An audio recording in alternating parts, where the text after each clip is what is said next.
All right, crypto market updates. So we got some consolidation on Bitcoin. Anytime there is consolidation on Bitcoin, it means that altcoins can come out and party. So basically kind of made 3 points of contact here. Retested, created a new little small trend line. You know, we're still not necessarily out of the woods yet. I mean, this could still break down, and 4,000 is a big kind of breakdown number area, nice round number. And obviously, like I said, you know, I would look to either buy a dip here or here. However, my preference, if I had to choose, is I would rather Bitcoin consolidate and just kind of tighten up its range. You know, if we can get it to go sideways for a bit, that'll be really good for altcoins, right? The instant Bitcoin chills out, you notice that altcoins start to move. And as soon as Bitcoin makes moves, whether it's on the downside or sometimes on the upside, altcoins generally are somewhat choppy and sell off, right? So a couple of things here. On the smaller time frame, you do have a bit of this inverse head and shoulders. You also could draw a little bit of an ascending triangle type formation, but those smaller type of patterns within this smaller range aren't as relevant. I tend to prefer looking at the much larger patterns, right?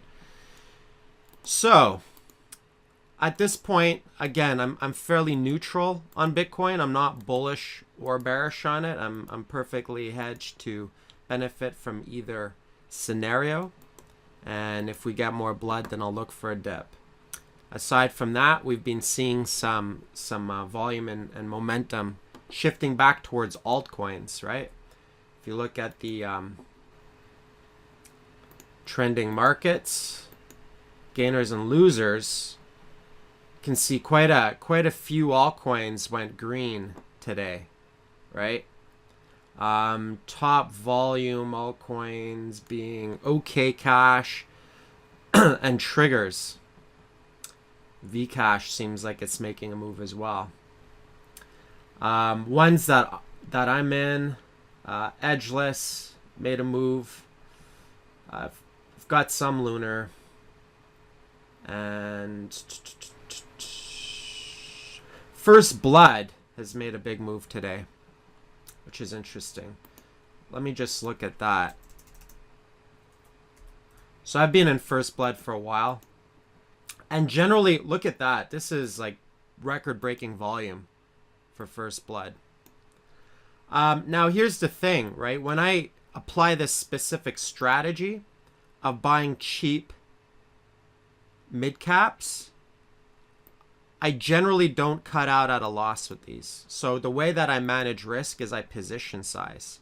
And I position size a level that I'm comfortable and just holding in case it flops and dies.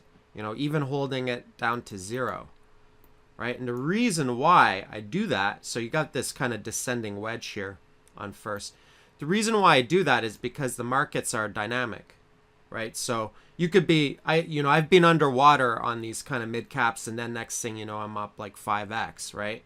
And I've also cut out of mid caps at a loss and then watched the markets take off like a month later. So I've just learned, hey, I'll get my position size down to something I'm comfortable and just holding and being patient. And if it flops and it fails, well, I diversify with a shotgun approach. So chances are, if I catch, even one or two really, really hot markets, it could outweigh any losers. So we've had a lot of chop in the market. So this is definitely a good sign as far as volume is concerned. But let's see if it just chops around or if it's a dead cat. We don't know yet. It's only 50% gain, so time will tell. Edgeless, I'm still down a bit on this one. Edgeless, I'm up on. Edgeless started to make a bit of a move. This is a great market, again, that I've traded right from the bottom, from the beginning. It was a bit of a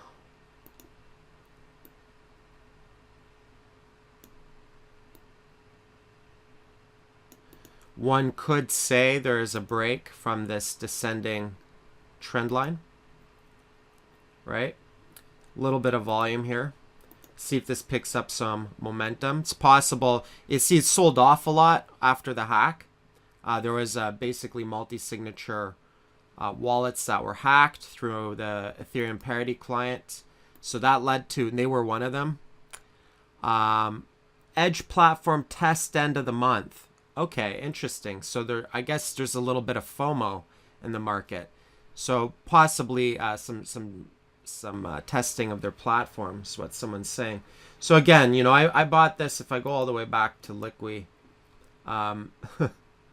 this one is a good one. You can look back at the trailers. I bought it like down here, and we sold up in this region, and I bought back in down here, and so now I'm up on some profit, and I'm just gonna ride. I just go for the bigger moves. I don't, you know, if you notice.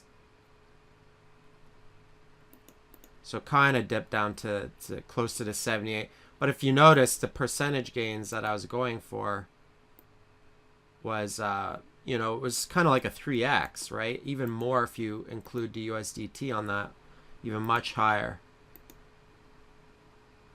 So, you know, close to, you know, like an 8x type of thing, right? Would you scale into Edge looking at it now? Possibly. I mean, if you're looking for...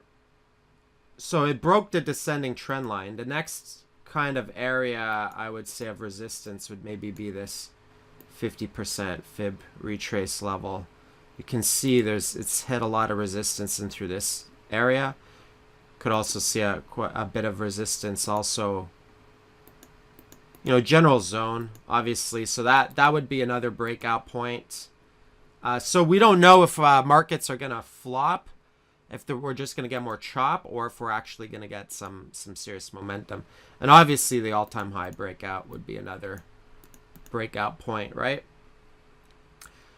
So it depends. If it starts to break out and I didn't have any, then I would probably set some orders of buy dip on the throwback. That's what I would do with edges. Another project that's on the top gainers was Lunar Project.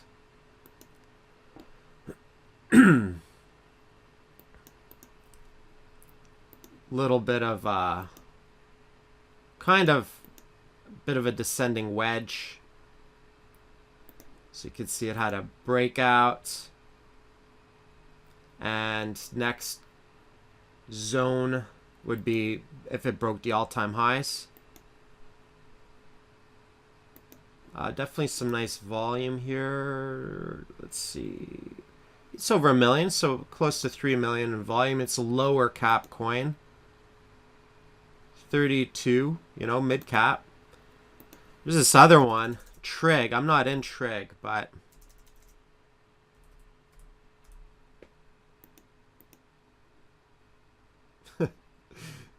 this is just nuts.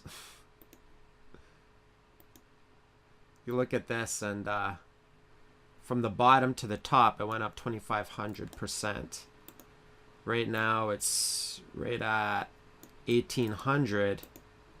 Now the problem with these, it's got really nice volume, but it doesn't. There's like a lot of these still aren't super liquid. I see a lot of zeros here. You don't see like tons of. So that's why you see this massive spike here. But this is definitely something that you could keep your eyes on. Could start to trend here. So I would say probably, you know, this was like the resistance point, and it was forming a bit of a bullish pattern here, right? It was kind of, you see it ramping up before the breakout.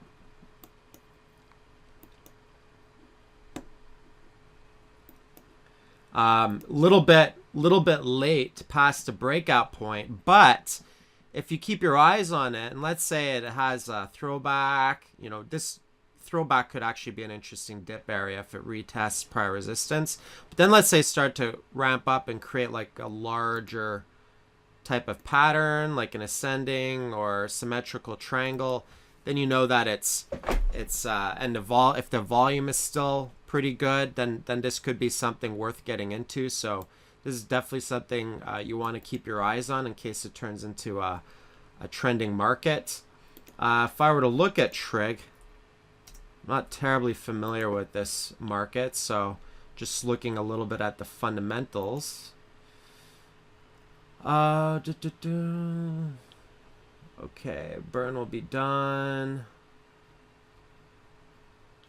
All right, let's look at the announcement page, what it's all about. And the market cap is 63, so it's a mid cap, 63 million. 2016 project. Block safe protocol develops defense. Self-defense is human rights. Smart gun technology provides improved self-defense. Okay, so it's basically making your gun smart. I'm not so sure how I feel about that as far as fundamentals are concerned. I mean, everything that's on a network can be hacked, so I don't know if we necessarily want to make our guns smart and hackable. I don't know. That's just my thoughts, but I think I prefer the old style, you know, old school. All right, other markets.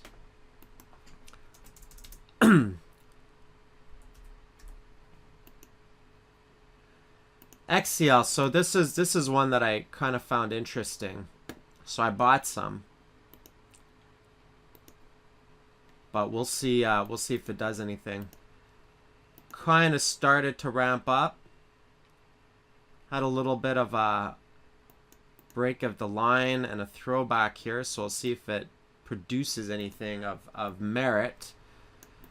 Now the only risk to this one is that it's only on one exchange, right? So there's that. Okay, so ARC looks like it's still ramping up. It was breaking out the other day. See, this is an interesting market that what's the volume on this?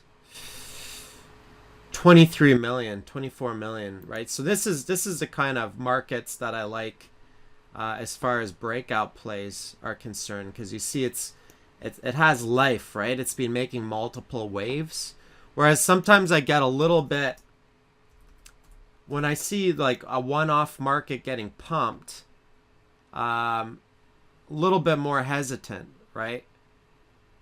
Whereas like when you kind of see a market developing a bit more, this is one that I did make some money off of before on this breakout down here, bought down here and sold up in this zone right here. But this is obviously something I could have just held and just rode. So it's kind of a breakout point there, recent breakout point here. Might be worth, if there's a throwback, to retest. My personal style, if something broke out and I missed it, see it's already at, hit like 48%. So my personal style, if I miss the breakout and I'm interested in something, would be to, wait for a throwback to see if it'll retest the lines, and maybe buy a dip or something just to get the best entry price, because altcoins are kind of finicky, right? They're not super liquid. This one looks a little bit more liquid, but they're not super liquid, so they can definitely flop, right?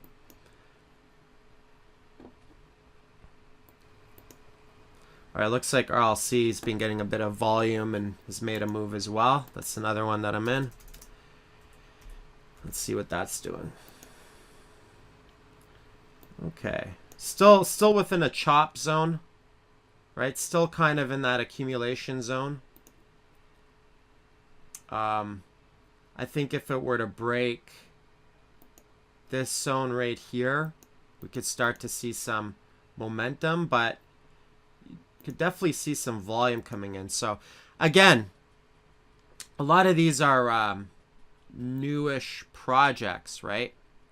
So it can take time to develop.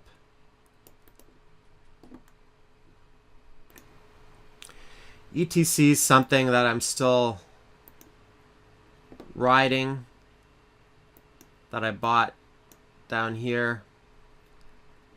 Possibility, you know, if it makes another higher low, possibility of it doing something, ramping up. I'll just take a quick peek at Zcash, see if it's doing anything.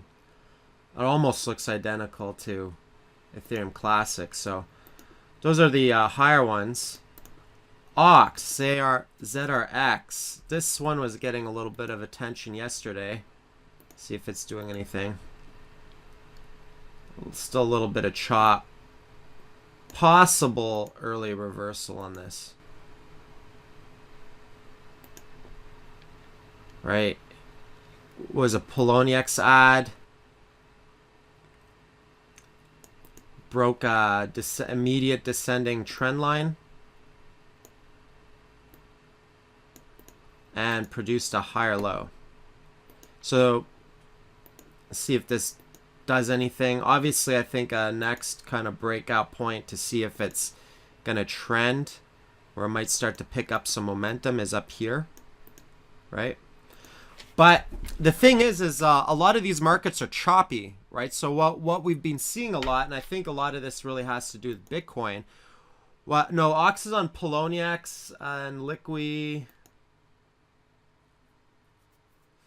Well, we've been seeing a lot of choppiness, so we'll see a market, an altcoin market, kind of take off. You know, it'll go up maybe like 30, 40%, 20%, and then they just kind of crash back down. So a lot of stuff is very range bound, and obviously that's because Bitcoin has been stealing the show with making these bigger moves. When liquidity shifts into Bitcoin, altcoins get very choppy. Bitcoin's starting to get a little bit choppy too, but the fact that it held up above 4,000 in spite of all the China FUD tells us that, you know, the supply distribution is a lot better on a global scale. And it's obviously got a lot more liquidity, right?